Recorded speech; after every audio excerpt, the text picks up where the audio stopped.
Halo teman-teman, kita ketemu lagi di channel Dapur RX. Dan kali ini saya akan membuat tutorial martabak manis dengan mudah dimengerti dan tidak berbelit-belit. Yang pertama, masukkan gula pasir 50 gram dalam satu wadah. Tambahkan garam dapur seujung sendok teh, susu bubuk 1 sendok teh, vanili cair secukupnya saja, dan ini boleh di skip ya kalau nggak punya. Kemudian 1 butir kuning telur. Siapkan air 300 ml dan tuang ke dalam wadah kira-kira 250 ml dan disisakan 100 ml. Nah, ini sisanya ya. Lalu bahan-bahan ini diaduk sampai larut semuanya.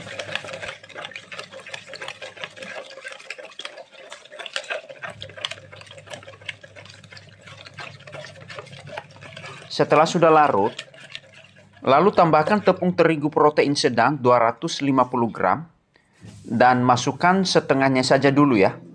Nih, kita masukkan setengahnya saja dulu supaya mudah nanti ketika kita mengaduknya. Dan kita aduk lagi, asal basah saja ya.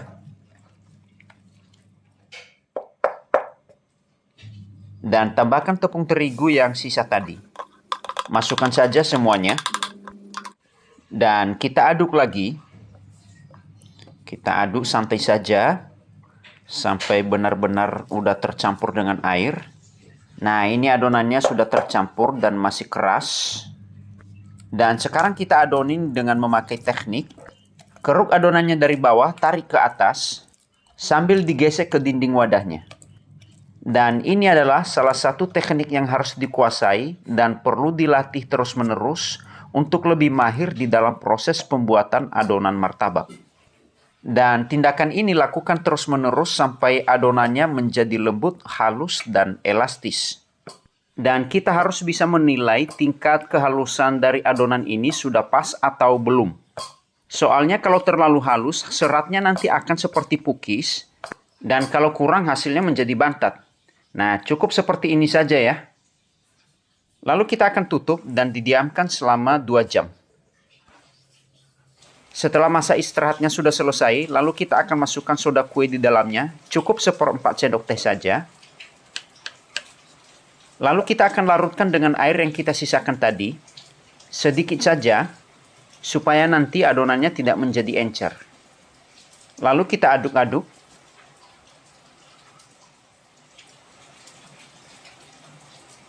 Lalu kita akan menilai adonan ini lagi, apakah masih terlalu kental atau sudah cukup. Nah, ini masih terlalu kental ya menurut saya. Lalu kita akan tambahkan lagi air yang kita sisakan tadi, kita habiskan semua. Jadi total air masuk semuanya 300 ml ya. Nah, ini adonannya sudah terasa lembutnya dan terlihat sudah halus dan siap untuk dipanggang. Panaskan loyang dengan api besar sampai panasnya optimal. Nah, ini loyangnya sudah panas ya. Sudah optimal panasnya. Lalu kita akan kecilkan kembali apinya ke posisi kecil atau posisi asal nyala saja ya. Kucek-kucek adonan. Lalu dituang ke dalam loyang.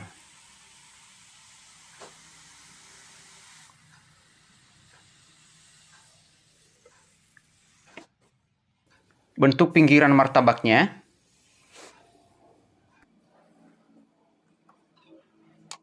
Dan kita akan besarkan kembali apinya. Dan tunggu beberapa saat sambil memperhatikan adonannya mengembang naik ke atas dengan memunculkan gelembung-gelembung di permukaan martabaknya. Kalau gelembung-gelembungnya sudah hampir merata, kemudian kita akan taburkan gula pasir di permukaannya.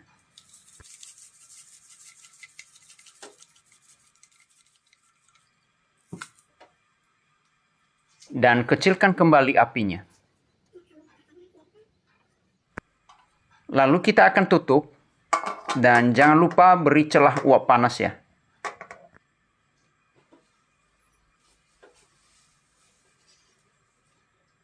Kita akan coba cek tingkat kematangannya. Nah, ini dia masih agak basah di tengahnya ini ya. Lalu kita tutup lagi dan kita tutup full saja ya. Supaya bagian itu nanti matang ya.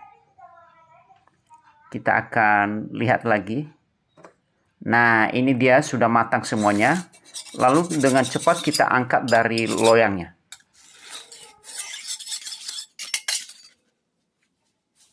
Taruh di atas telonan.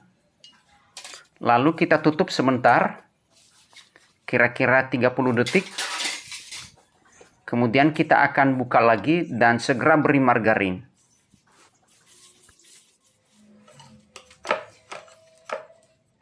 Potong bagian tengahnya.